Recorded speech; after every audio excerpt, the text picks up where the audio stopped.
사우디의 검은 눈물이 마르기 시작했습니다. 땅에서 솟아나던 부와 권력의 시대가 끝나고 있었죠. 모두가 더 많은 것을 빼앗으려 혈안일 때 오히려 스스로 강해지는 방법을 가르쳐주겠다 약속한 나라가 있었습니다. 가장 위대한 투자는 바로 사람과 가치에 있다는 것을 증명해 보인 나라. 기술을 넘어 정신을, 지배가 아닌 신뢰를 건넨 유일한 나라. 그 나라는 바로 대한민국입니다. 그 놀라운 현장 속으로 들어가 보시죠. 미국에서 날아온 충격적인 이야기. 바로 시작합니다. 그리고 지금 어디에서 시청하고 계신지 댓글로 남겨주세요. 여러분의 이야기도 듣고 싶습니다. 그 전에 잠깐 1초 만에 누를 수 있는 좋아요 버튼을 꾹 눌러주시면 영상 제작에 큰 힘이 됩니다. 그럼 바로 사연 시작하겠습니다. 안녕하세요.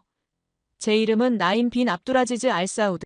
사우디아라비아의 미래를 설계하는 미래투자 이니셔티브의 총괄 디렉터입니다.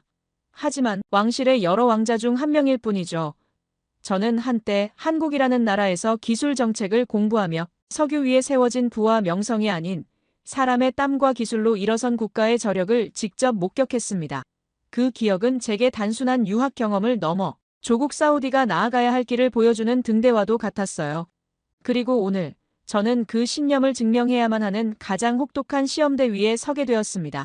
이 이야기는 가장 가까운 동료들이 조국을 등지고 저의 진심이 오만한 기득권에 짓밟혔던 그 절망의 날에 대한 기록입니다. 모든 것이 시작된 그날 왕궁의 지하 벙커는 차가운 침묵과 긴장감으로 가득 차 있었어요. 새벽 3시를 막 넘긴 시각. 이란 국경 지역에서 전해진 긴급 첩보는 단순한 위협이 아니었는데 대형 스크린에 떠오른 위성사진에는 이란의 장갑차 부대가 국경을 향해 이동하는 모습이 선명하게 포착되었습니다. 단순한 정찰이라고 보기에는 그 규모가 너무나도 컸고 이동 경로 역시 명백히 우리 영토를 향하고 있었어요. 국방부 장관부터 정보부 수장까지 사우디의 안보를 책임지는 모든 핵심 인물들이 굳은 표정으로 스크린을 응시하고 있었습니다. 상황 브리핑이 시작되자 현실은 예상보다 훨씬 심각하다는 것이 드러났는데 이란의 드론 부대가 이미 국경에서 50km 지점까지 전진 배치되었고 지상군 역시 공격 태세를 갖추고 있다는 충격적인 보고가 이어졌습니다. 국방부 장관인 칼리드가 침통한 목소리로 현재 우리 군의 대응 능력을 설명하기 시작했어요. 그의 평가는 절망적이었습니다. 기존의 방어 시스템으로는 이런 대규모 복합 공격을 막아내기 어렵다는 것이 칼리드 장관의 솔직한 평가였죠. 특히 이란의 정밀 유도 미사일과 자폭 드론의 조합은 우리가 한때는 완벽하다고 믿었던 방어망을 순식간에 무력화시킬 수 있다는 것이었습니다. 바로 그때였어요. 회의실에 모두가 미국의 도움을 구해야 한다는 결론으로 서서히 기울어갈 때 제가 조심스럽게 손을 들었습니다. 모든 시선이 제게로 향했고 그 시선 속에는 기대감이 아닌 불편함과 의문이 가득했습니다. 저는 떨리는 목소리로 한국의 인공지능 기반 조기 경보 시스템과 정밀 요격 기술에 대해 설명하기 시작했습니다. 북한의 수많은 도발을 단 한 번의 오차도 없이 막아낸 그 놀라운 기술력이라면 우리 사우디도 스스로를 지킬 힘을 가질 수 있다고 말입니다. 하지만 제 말이 채 끝나기도 전에 칼리드 장관이 코웃음을 치며 끼어들었습니다. 그의 목소리에는 날카로운 조롱이 담겨 있었어요. 칼리드 장관은 이런 중대한 안보회의에서 검증되지 않은 동방의 작은 나라 신흥국의 사례를 들먹이는 것 자체가 국익을 해치는 행위라고 질타했습니다. 왕실 서열도 높지 않은 제가 한국 유학 경험 때문에 감정적으로 편향된 판단을 하고 있다는 비난도 서슴지 않았어요. 칼리드 장관은 한국이라는 나라가 중동의 복잡한 지정학적 환경을 전혀 이해하지 못하며 고작 팩스 2장짜리 제안서를 보낸 성의 없는 나라에 국가의 생존을 맡기자는 것이냐며 저를 몰아세웠습니다. 그의 눈빛은 마치 벌레를 보는 듯한 경멸로 가득 차 있었어요. 저는 이것이 단순한 의견 차이가 아님을 직감했습니다. 그 속에는 제가 알지 못하는 거대한 비밀과 음모가 숨겨져 있다는 의문이 들기 시작했어요. 정보부 수장 역시 칼리드 장관의 편을 들었습니다.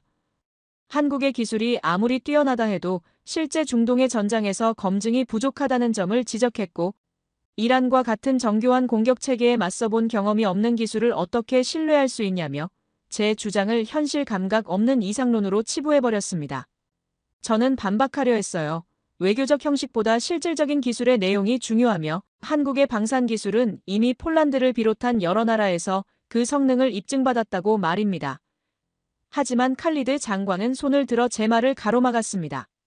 지금은 이론적 토론을 할 때가 아니라고 하면서 실무 경험도 부족한 어린 왕자의 이상론은 오히려 혼란만 가중시킬 뿐이라고 일축해버렸어요.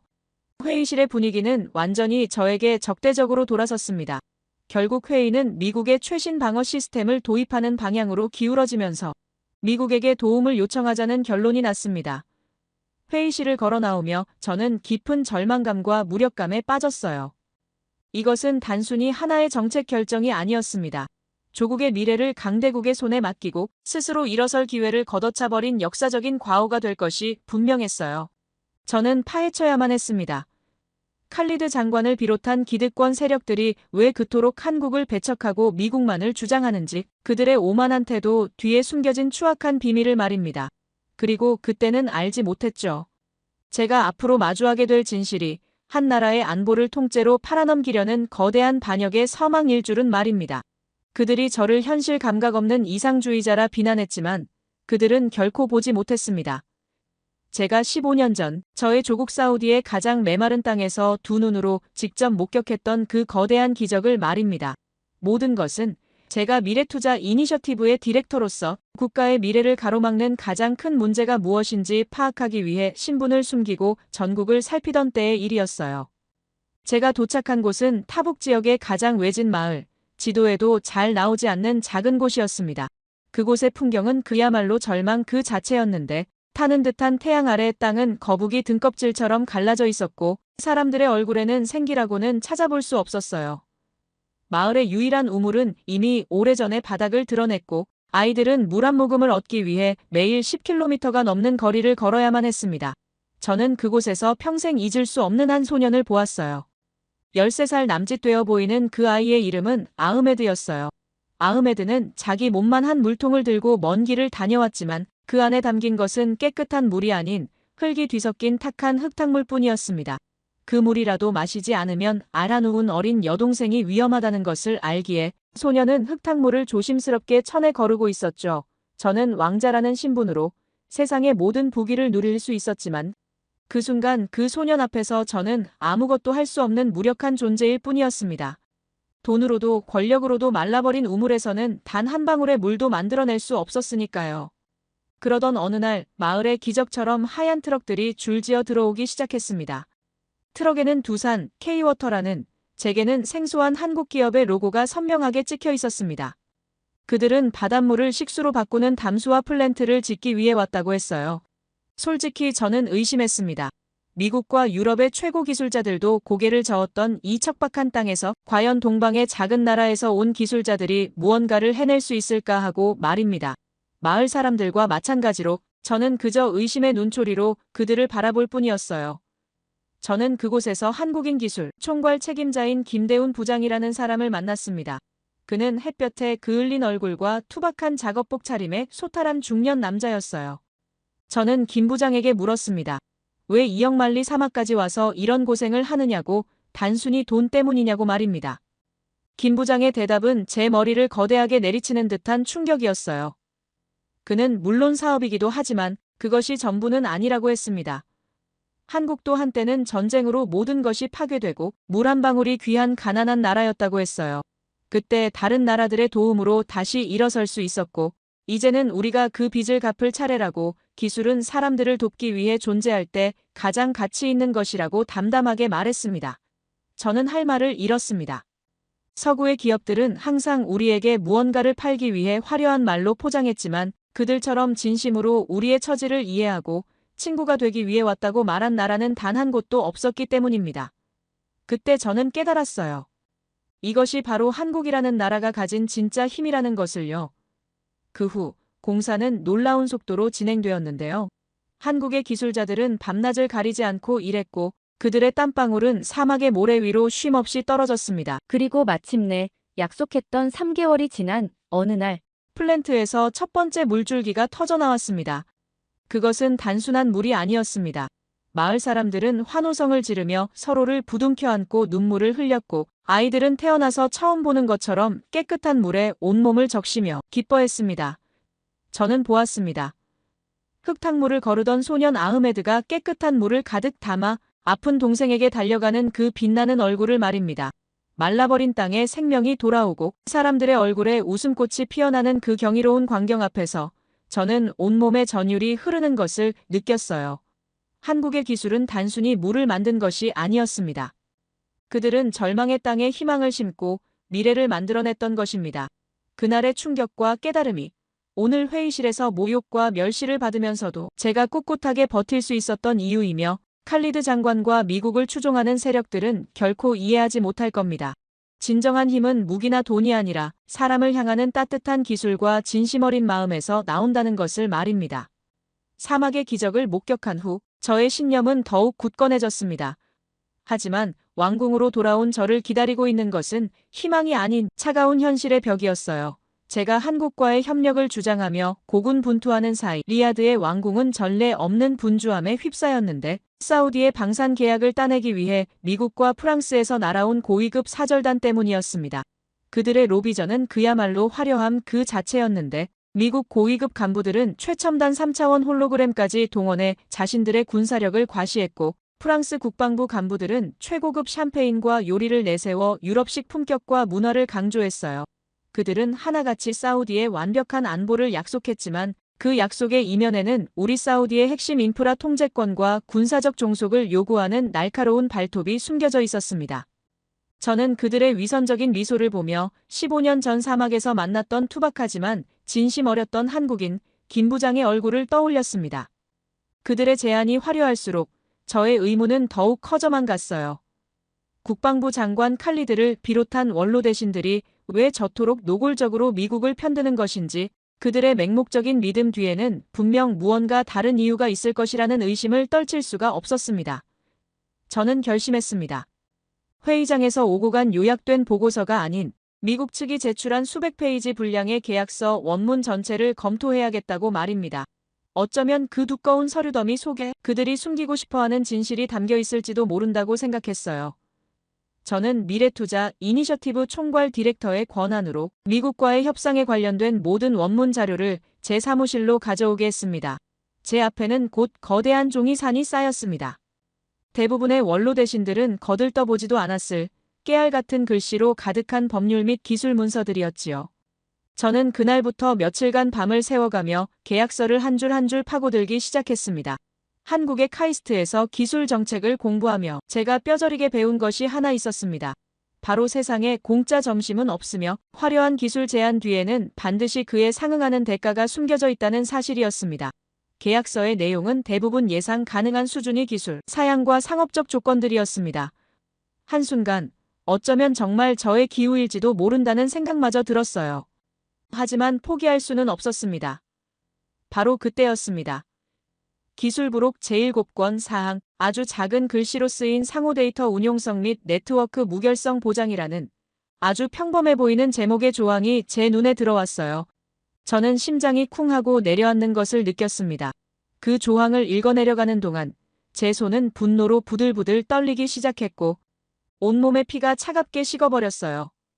그 조항의 진짜 의미는 상호 운용성이라는 허울 좋은 이름 아래 우리 사우디의 모든 방공 시스템의 지휘권을 미국 국방부가 공유한다는 내용이었습니다.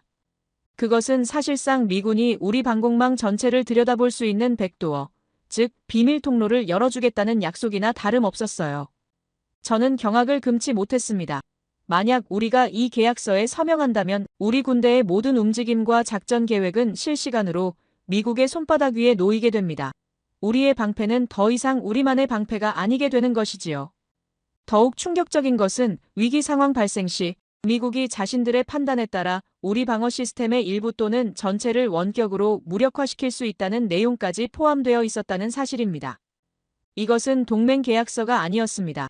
그것은 사우디아라비아의 주권을 통째로 넘기는 현대판 노예 계약서였던 겁니다. 저는 그제야 모든 것을 깨달았습니다. 칼리드 장관을 비롯한 친미파들이 왜 그토록 한국을 반대했는지 말입니다. 그들은 부패해서가 아니라 미국의 힘을 맹신한 나머지 혹은 의도적으로 이런 치명적인 독소 조항을 눈감아주려 했던 것입니다. 그들에게는 사우디의 자주국방 따위는 중요하지 않았던 것이지요. 그저 미국의 거대한 힘에 기대어 자신들의 안위와 권력을 유지하는 것이 더 중요했던 겁니다. 저는 떨리는 손으로 그 계약서의 해당 부분을 찢었습니다. 이제 제가 해야 할 일은 명백해졌습니다. 이 보이지 않는 족쇄로부터 제 조국을 구해내야만 했습니다. 조국의 주권을 송두리째 흔드는 위험한 진실을 손에 쥔 채 저는 밤늦도록 잠을 이룰 수 없었습니다. 분노와 절망이 제 온몸을 휘감았지만 주저앉아 있을 수만은 없었어요. 이대로라면 제 조국 사우디아라비아는 미국의 교묘한 계약서 한 장에 발목이 잡혀 경제적, 군사적 속국으로 전락하고 말 것이 분명했습니다. 그들의 거대한 음모를 막을 수 있는 사람은 이제 단 한 사람뿐이었습니다. 이 나라의 절대 권력자이자 저의 유일한 희망인 친형, 파이살 왕세자였습니다. 저는 결심했습니다. 한밤중이었지만 왕세자의 개인 거처로 향했어요. 왕궁의 길고 고요한 복도를 걷는 동안 수만 가지 생각이 제 머릿속을 스쳐 지나갔어요. 만약 왕세자께서 저의 말을 믿어주지 않는다면 오히려 제가 왕실의 분란을 조장하는 위험 인물로 낙인 찍힐 수도 있는 위험한 도박이었지요. 하지만 물러설 수는 없었습니다. 왕세자의 침실 문 앞에 섰을 때 저는 짧은 기도를 올렸습니다. 제 진심이 그리고 조국을 향한 저의 충심이 부디 형에게 닿기를 말입니다. 파이살 왕세자는 처음에는 이런 무례한 방문에 당황한 기색이었지만 제 얼굴의 서린 절박함과 비장함을 보고는 이내 표정을 바꾸고 저를 안으로 들였습니다. 저는 왕세자 앞에서 무릎을 꿇고 제가 발견한 계약서의 독소 조항 부분을 펼쳐 보였어요. 그리고 지난 며칠간 벌어진 모든 일들을 미국의 화려한 제안 뒤에 숨겨진 그들의 진짜 의도를 낱낱이 아뢰었어요. 저는 목이 메어 말을 잇기 힘들었지만 간절하게 호소했습니다. 형님, 이것은 방패가 아니라 우리 목에 채워질 족쇄입니다. 이 계약서에 서명하는 순간 우리 군대의 모든 움직임은 미국의 손바닥 위에 놓이게 되며 사우디의 주권은 이름뿐인 껍데기가 되고 말 것입니다.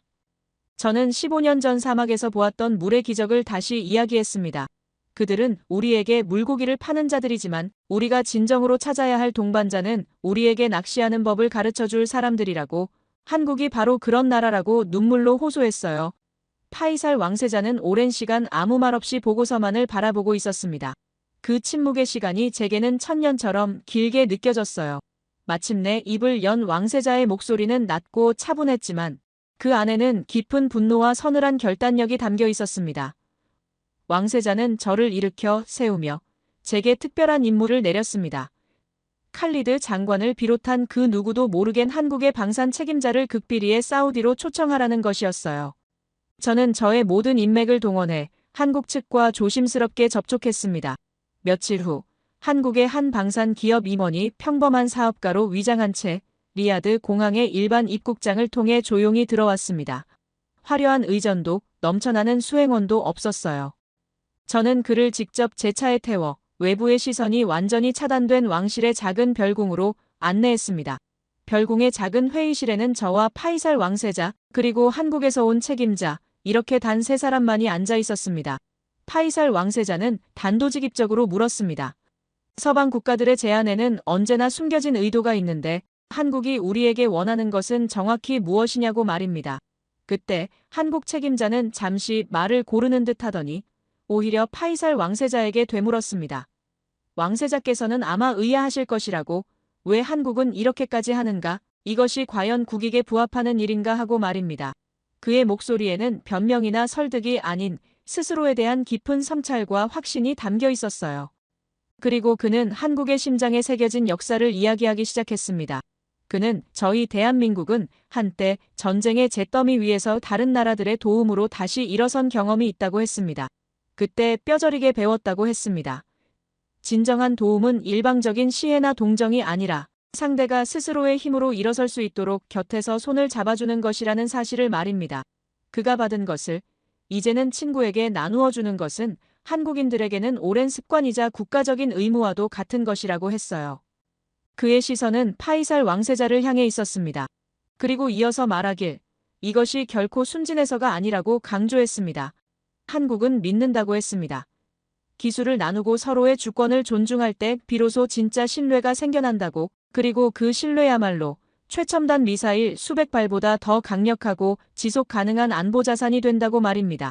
그리고 그는 당장의 이익을 위해 친구의 집에 뒷문을 만드는 것은 결국 자신의 집을 지켜줄 가장 소중한 친구마저 잃게 되는 가장 어리석은 외교라고 배웠다고 덧붙였습니다.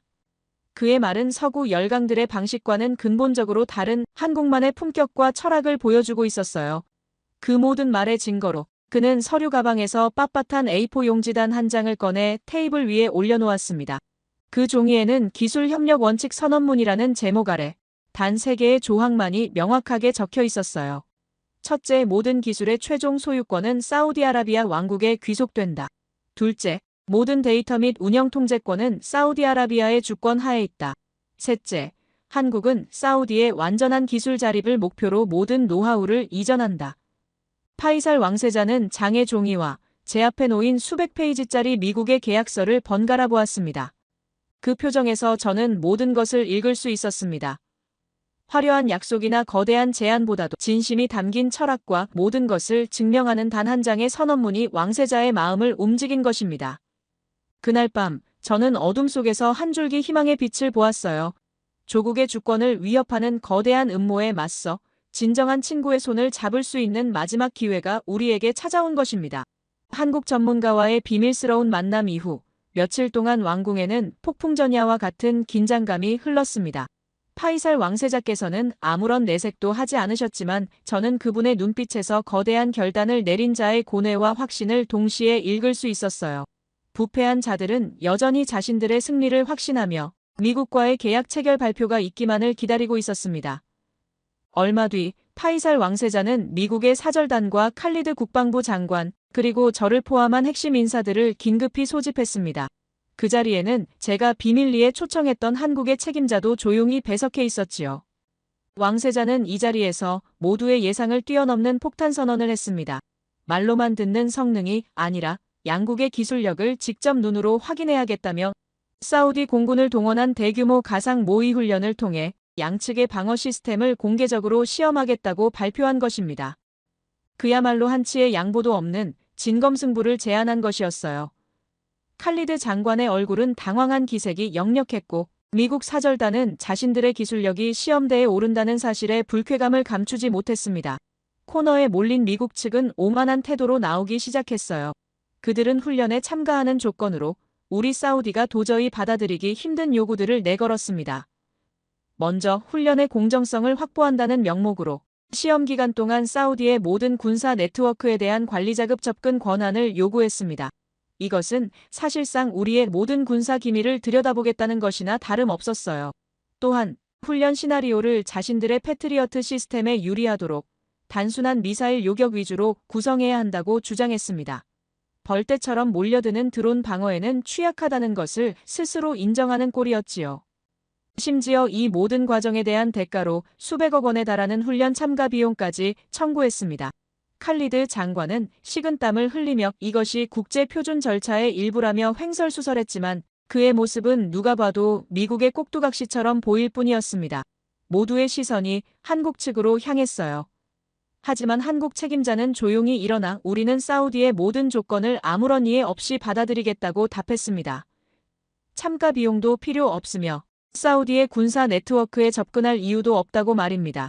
자신들의 시스템은 통제가 아닌 조화를 통해 성능을 증명하겠다는 자신감의 표현이었어요.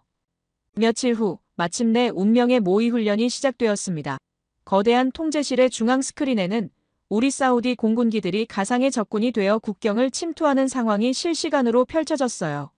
먼저 미국 시스템의 시험이 시작되었습니다. 하지만 결과는 처참했습니다.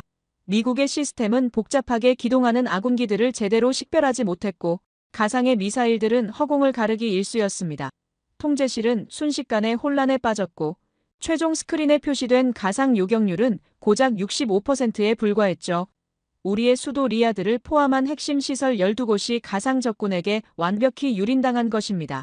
칼리드 장관의 얼굴은 하얗게 질려 있었고 미국 사절단은 침묵을 지켰어요.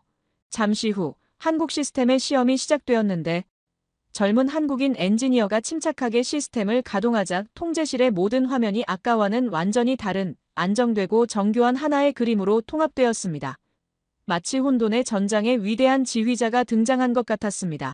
바로 한국형 통합방공 시스템, 대한민국 국방과학의 결정체가 깨어난 것입니다. 화면에는 모든 위협 요소들의 이동 경로와 속도, 예상 타격 지점까지 일목요연하게 표시되었고, 이내 침착하고 안정된 톤의 인공지능 음성이 상황실에 울려 퍼졌습니다. 모든 위험 요소 분석 완료, 최종 요격 계획 수립 완료 대응을 시작합니다. 한국의 통합지휘 통제 시스템은 사우디가 보유한 모든 방어 자산을, 심지어는 말을 듣지 않던 미국의 패트리어트 시스템까지 완벽하게 장악하여 마치 하나의 오케스트라처럼 지휘하기 시작했어요. 가장 위협적인 고고도의 가상탄도 미사일에는 한국의 최첨단 장거리 지대 공미사일 LSAM을 단 한 발씩만 정확히 할당했고, 벌떼처럼 몰려드는 저고도의 가상 드론 편대는 명품 중거리 미사일인 천공투로 요격하도록 지시했습니다. 모든 과정은 단 1초의 오차도 단 한 발의 낭비도 없는 완벽한 효율 그 자체였어요. 마지막 가상 적기가 격추되고 최종 결과가 스크린에 떠오르자 통제실 안의 모든 사람들이 숨을 삼켰습니다. 가상 요격률 100%, 피해 상황 0 완벽한 방어였습니다. 잠시 동안 그 누구도 입을 열지 못했습니다. 그 침묵을 깬 것은 파이살 왕세자의 나지막한 한마디였습니다. 결과는 이미 나온 것 같군. 그 말은 길고 길었던 싸움의 끝을 알리는 승리의 선언이었습니다. 상황실을 가득 채웠던 것은 완전한 승리가 가져온 경이로운 침묵이었습니다. 우리 군의 최고 장성들은 눈앞의 결과를 믿을 수 없다는 듯 텅 빈 스크린에서 눈을 떼지 못했고, 그들의 얼굴에는 충격을 넘어선 깊은 경외심이 서려 있었어요. 파이살 왕세자께서는 아무 말 없이 제 어깨를 두어 번 두드렸습니다. 그 짧은 손길에 길고 외로웠던 싸움에 대한 위로와 신뢰가 모두 담겨 있었습니다. 다음 날 마지막 왕실 안보회의가 소집되었습니다. 회의실의 공기는 이전과 완전히 달랐어요. 승자의 여유와 패자의 불안이 공간을 무겁게 짓누르고 있었죠. 국방부 장관이었던 칼리드와 그를 따르던 이들의 얼굴은 사색이 되어 있었습니다. 왕세자는 회의가 시작되자마자 한국 측이 제출했던 단 한 장짜리 기술협력 원칙 선언문을 집어들었습니다. 그리고는 반대편에 놓여있던 수백 페이지짜리 미국 측 계약서를 가리켰어요. 왕세자는 칼리드 장관을 향해 얼음처럼 차가운 목소리로 입을 열었습니다. 그의 목소리에는 실망과 분노가 뒤섞여 있었어요. 왕세자는 칼리드 장관의 판단력이 미국의 화려한 이름값에 눈이 멀어 조국의 주권을 위협하는 보이지 않는 족쇄를 알아보지 못했다고 질책했습니다. 국가의 백년대계를 결정하는 자리에서 진정한 기술력과 파트너의 철학을 꿰뚫어보지 못한 것은 국방부 장관으로서의 가장 큰 직무유기라고 말입니다. 왕세자는 더 이상 사우디의 미래를 이처럼 낡고 편협한 시각을 가진 이들에게 맡길 수 없다고 선언했습니다. 그 말과 함께 왕실 근위대원들이 들어와 칼리드와 그의 동료들에게 다가갔습니다. 그들은 수갑을 차지는 않았지만 모든 공직에서 파면되어 불명예스럽게 회의장을 떠나야만 했습니다. 허망하게 퇴장하는 그들의 마지막 모습을 보며 저는 길고 길었던 어둠의 시간이 끝났음을 직감했습니다.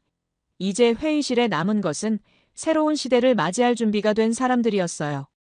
왕세자는 자리에 앉은 모두를 천천히 둘러보며 역사에 기록될 위대한 선언을 시작했습니다. 왕세자는 먼저 이번 위기를 통해 우리는 많은 것을 깨달았다고 말했어요. 서방의 강대국들은 우리에게 화려한 보호를 약속했지만 그 대가로 우리의 자주성을 요구했다고 말입니다. 그들은 우리를 동등한 파트너가 아닌 통제해야 할 고객으로만 여겼다는 것이죠. 그리고 왕세자의 목소리에 힘이 실리기 시작했습니다. 하지만 한국은 달랐습니다. 라고 말입니다. 왕세자는 모든 관료들 앞에서 제가 가슴 깊이 간직하고 있던 15년 전의 기억을 이야기했습니다. 한국은 15년 전 척박한 사막에 생명의 물을 가져와 죽어가던 우리 국민의 눈물을 닦아주었다고 말입니다. 그들은 기술을 넘어 희망을 주었고 돈을 넘어 우정을 나누었다고 했어요. 그리고 바로 어제 한국은 모의 훈련을 통해 철벽의 방패가 되어 우리 조국의 심장을 지켜낼 능력을 증명했다고 선언했습니다. 그들은 무기를 넘어 생존의 길을 보여주었습니다. 왕세자는 이 두 가지 사실을 언급하며 사우디아라비아의 미래를 위한 유일한 전략적 동반자는 우리에게 생명과 생존을 모두 안겨준 위대한 나라 대한민국이 될 것이라고 전 세계에 공표했습니다. 회의실에서는 우레와 같은 박수가 터져 나왔습니다. 그 순간 저는 더 이상 외롭지 않았습니다. 제 신념이 그리고 한국이라는 나라의 진심이 마침내 승리한 것입니다. 회의가 끝난 후 왕세자는 제게 사우디 한국미래기술협력위원회의 위원장이라는 중책을 맡겼습니다. 이제 저는 제가 그토록 꿈꾸던 조국의 미래를 가장 신뢰하는 친구인 한국과 함께 그려나갈 수 있게 되었습니다.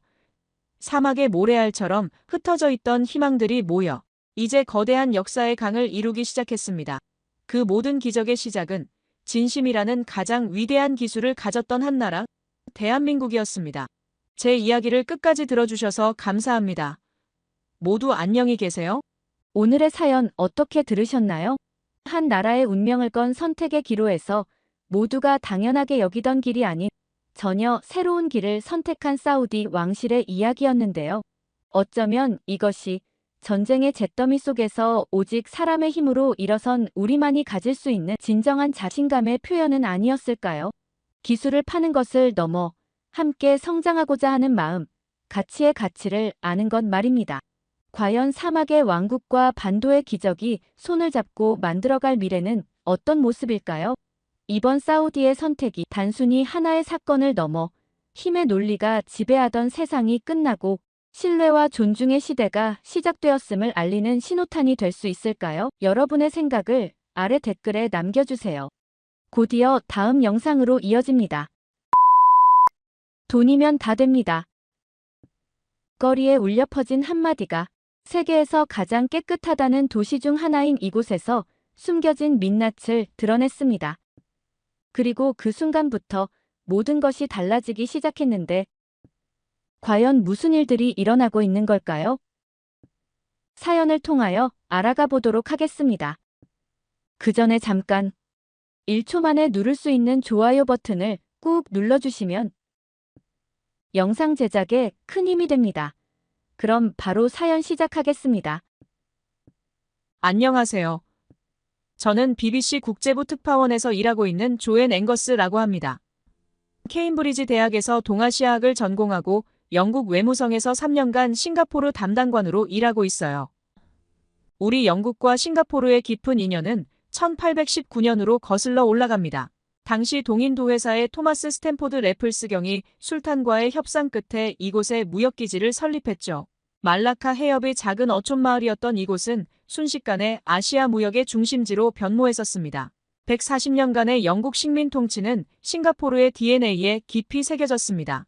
빅토리아 양식의 건축물들, 좌측 통행, 그리고 무엇보다 법치주의에 대한 강한 신념까지 1963년 말레이시아 연방에서 독립한 후에도 싱가포르는 영연방 국가로서 영국의 제도와 문화를 이어갔죠.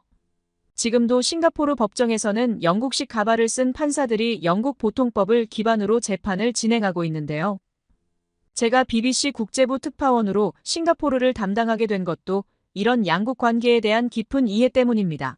영국이 남긴 유산과 리콴유 전 총리의 탁월한 지도력이 만나 탄생한 아시아의 기적을 누구보다 잘 이해할 수 있다고 자부했으니까요. 하지만 제가 오늘 전하려는 이야기는 영국과 싱가포르의 오랜 인연이 아닌 이 도시국가가 직면한 새로운 위기에 관한 것이에요. 최근 중국의 극심한 디플레이션 사태로 인해 수많은 중국인들이 자국을 떠나 해외로 이주하고 있어요. 그들이 선택한 주요 목적지 중 하나가 바로 싱가포르입니다. 차이나타운 입구에 서서 거리를 바라보는 제 마음이 무거워집니다. 1년 전 제가 처음 이곳에 왔을 때만 해도 이 거리는 영국 식민지 시절에 정돈된 모습을 간직하고 있었어요. 하지만 지금은 달라졌습니다. 길거리 곳곳에 버려진 담배꽁초들, 아무렇게나 뱉어진 침자국들, 그리고 귀청이 떨어질 듯한 고성방가가 이어지고 있었습니다. 예전에는 이런 적이 없었어요. 30년간 이곳에서 식당을 운영해온 리아탄 씨가 한숨을 내쉬며 말합니다. 2년 전만 해도 우리는 세계에서 가장 깨끗한 도시였어요. 래플스 경이 처음 이곳을 발견했을 때처럼 깨끗하고 질서 있는 도시였죠. 그러나 지금은 도시가 흐트러지고 있어요. 리아 씨의 말이 채 끝나기도 전에 옆 테이블에서 식사 중이던 중국인 사업가가 대화에 끼어들었는데요. 저는 왕 밍웨이라고 합니다. 베이징에서 온 부동산 개발업자예요. 그는 위스키 잔을 들며 여유로운 미소를 지었어요. 우리의 투자가 이 도시를 살리고 있다는 걸 모르시나요?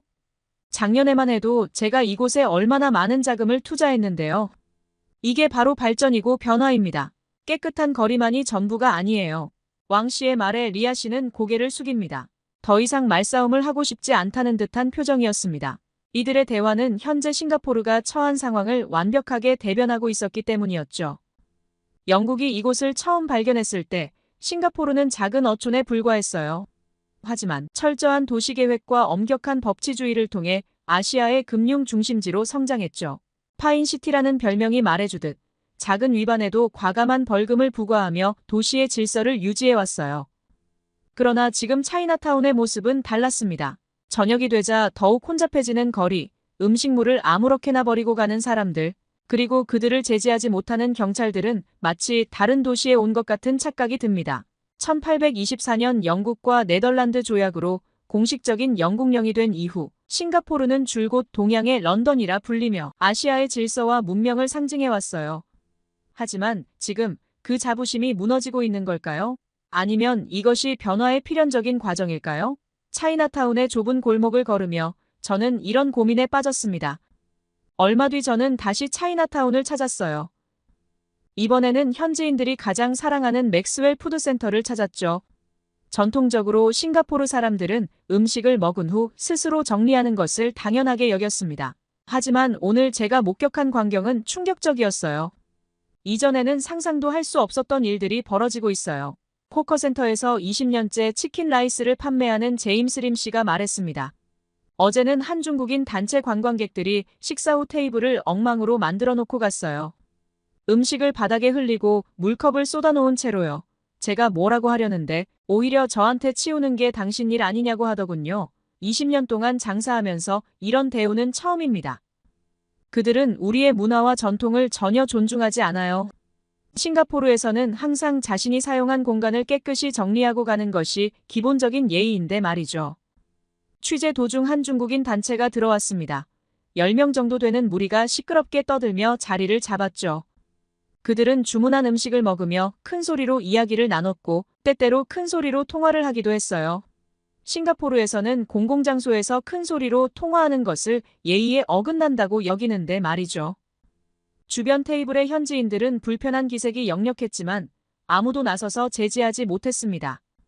예전에는 이런 일이 있으면 경찰에 신고했어요. 근처에서 음료 가게를 운영하는 메이웡 씨가 어두운 표정으로 말했습니다. 하지만 지금은 신고해도 소용없어요. 경찰이 와도 중국인들은 아무렇지 않게 행동해요. 심지어 경찰에게 우리가 얼마나 많은 돈을 쓰는 줄 아느냐며 오히려 큰 소리를 치죠. 우리는 이제 그저 참는 수밖에 없어요. 때로는 그들이 무서워요. 문신한 사람들이 많거든요. 특히 밤에는 더욱 그렇죠. 술에 취해서 행패를 부리는 경우도 있어서 매일이 전쟁 같아요.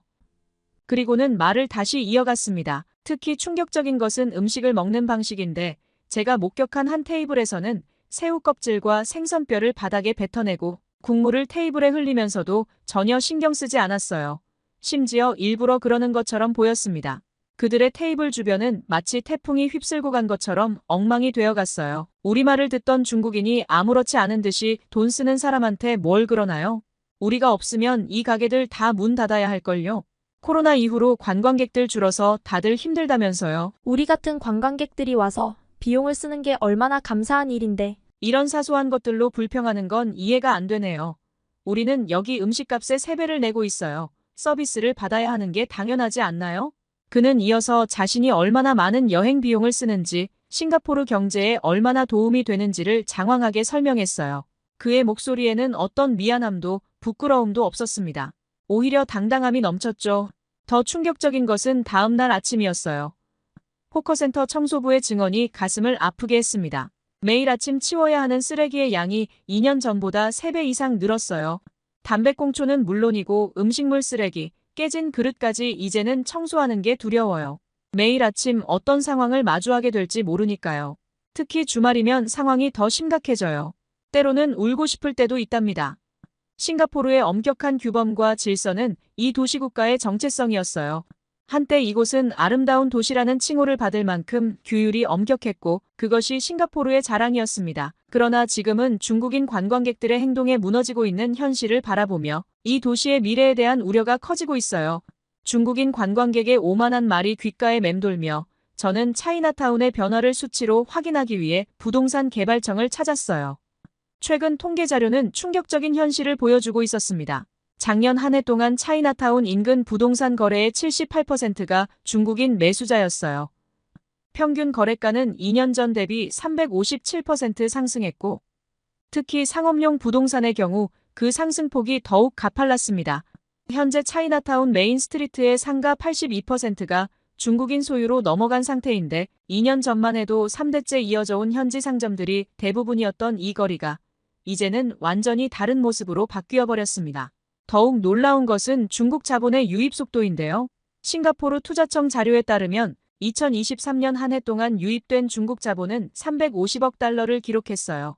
이는 전년 대비 235% 증가한 수치이며 싱가포르 전체 외국인 투자액의 45%를 차지합니다. 특히 부동산과 요식업에 집중된 이 투자들은 도시의 경관을 급격히 변화시키고 있었어요. 법질서 측면의 변화는 더욱 심각했습니다. 싱가포르 경찰청의 비공개 내부 자료에 따르면 작년 한 해 동안 차이나타운 지역에서만 4,500건의 법규 위반 신고가 접수되었어요. 이는 2년 전의 5배가 넘는 수치입니다. 그러나 더 큰 문제는 실제 처벌 건수였어요. 전체 위반 건수 중 실제 벌금이 부과된 경우는 고작 8%에 불과했습니다. 상권 변화의 속도도 예상을 뛰어넘었어요. 2년 전 차이나타운의 대표적인 호커센터에는 현지 음식점이 95%를 차지했지만 현재는 45%로 급감했습니다. 대신 중국 본토 스타일의 고급 음식점들이 들어섰고 이들은 현지 시세의 3배를 웃도는 월세를 제시하며 기존 상인들을 몰아내고 있었어요.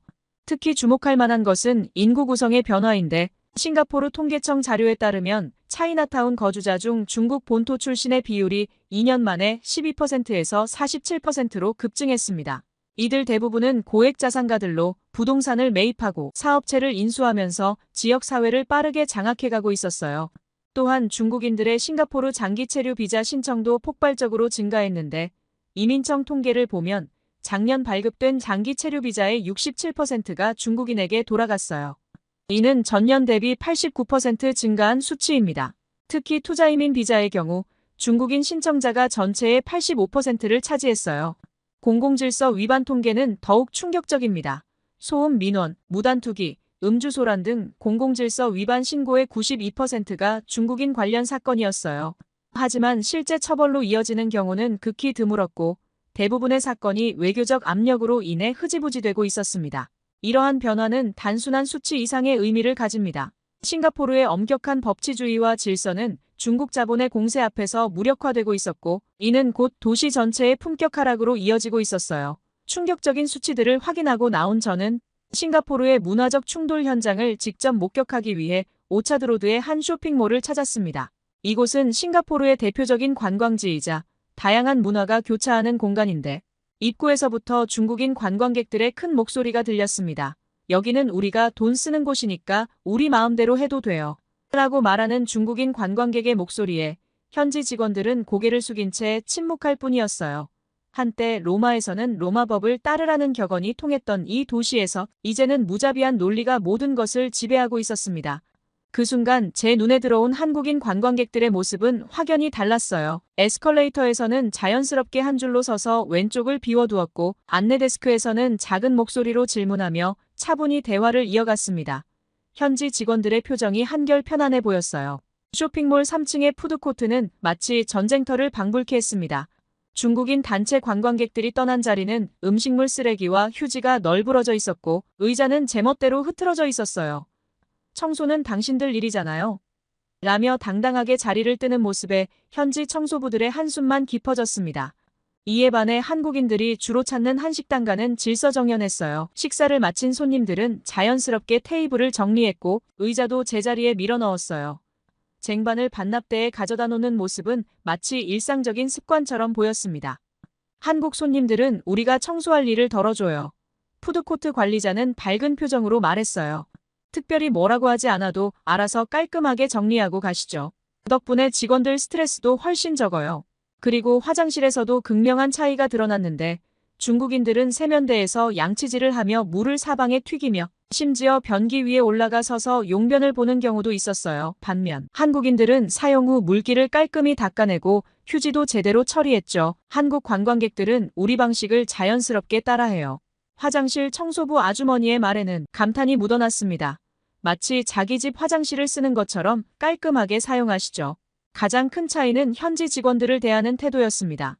중국인들은 마치 자신들이 주인이고 현지인들은 하인인 것처럼 행동했어요. 그들과는 달리 한국인들은 현지 직원들과 눈을 맞추며 대화하고 간단한 영어나 현지어로 감사 인사를 건네는 모습이 인상적이었습니다.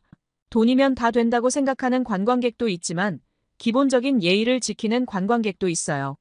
한 보안 요원은 쓴웃음을 지으며 말했어요. 그런데 왜 같은 아시아인인데 이렇게 차이가 날까요? 오차드로드의 화려한 쇼핑몰 속에서 저는 싱가포르의 운명을 고민해 보았습니다.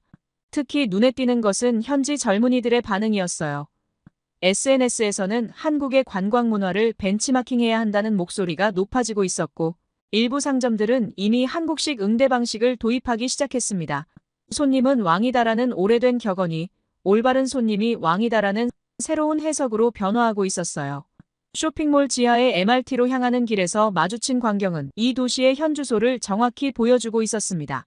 에스컬레이터 앞에서 중국인 관광객 무리가 큰 소리로 떠들며 통행을 방해하고 있었고, 그 옆으로 한국인 관광객들은 조용히 한 줄로 서서 차례를 기다리고 있었죠.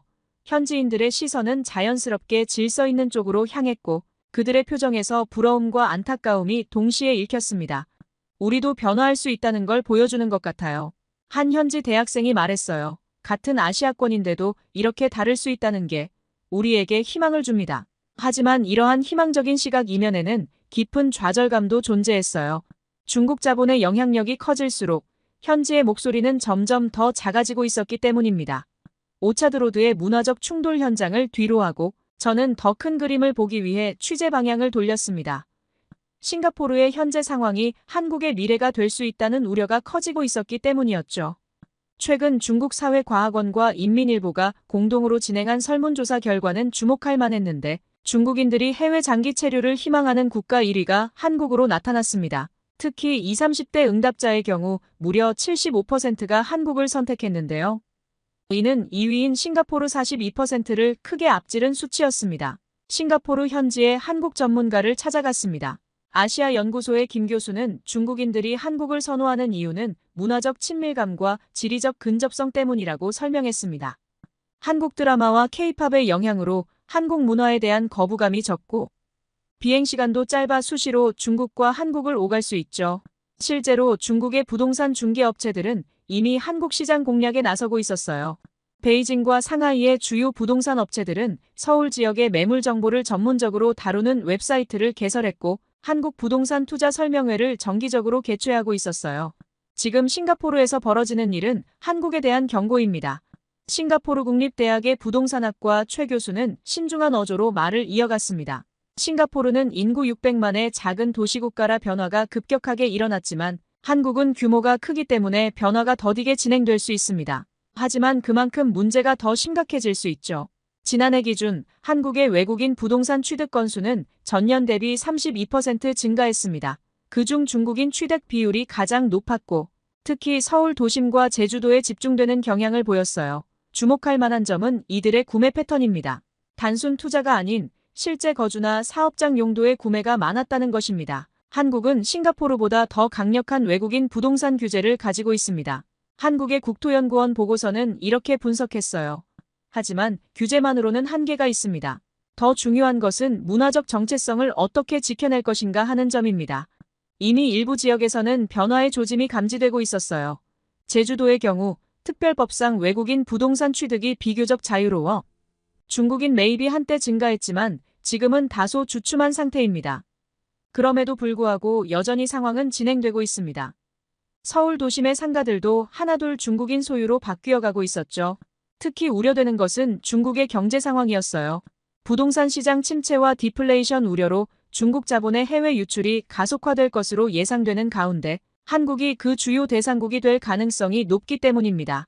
취재 마지막 날 거리를 걷다 문득 깊은 고민에 빠졌습니다. 불과 2년 전만 해도 세계에서 가장 정돈된 도시 중 하나였던 싱가포르가 지금은 너무나 다른 모습으로 변해가고 있었기 때문입니다. 한때 이곳은 동양의 진주라 불렸습니다.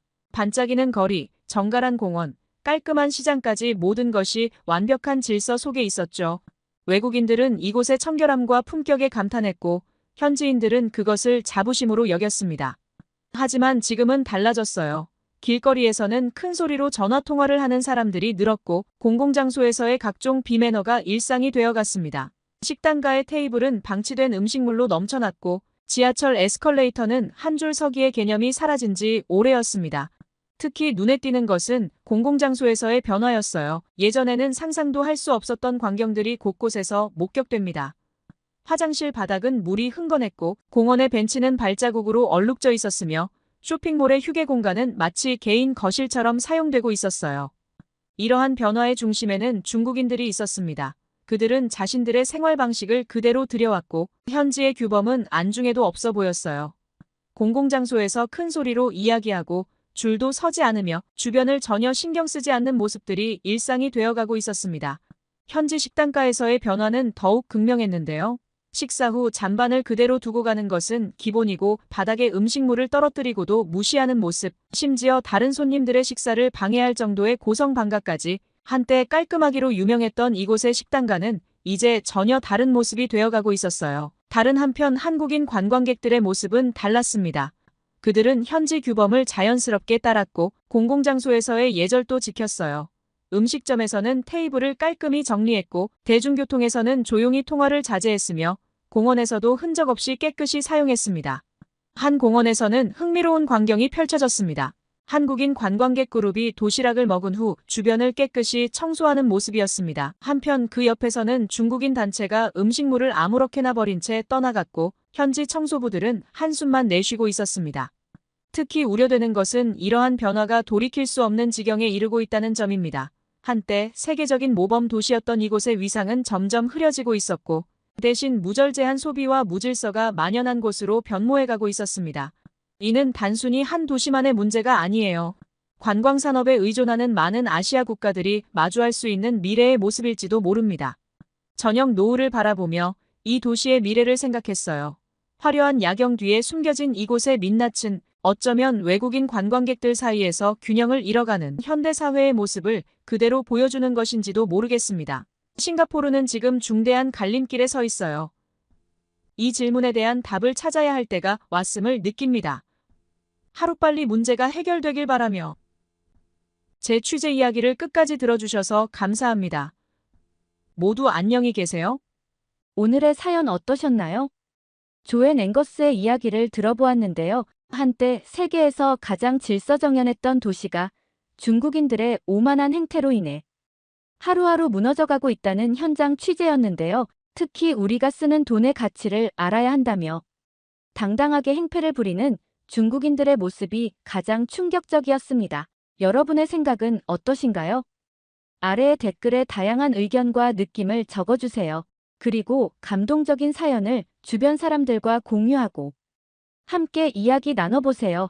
마지막으로 1초밖에 걸리지 않는 구독과 좋아요, 알림 설정은 영상 제작에 큰 힘이 됩니다. 지금까지 감동을 담아 여러분께 진심을 전하는 감동담기였습니다. 오늘 하루도 행복한 하루 보내세요.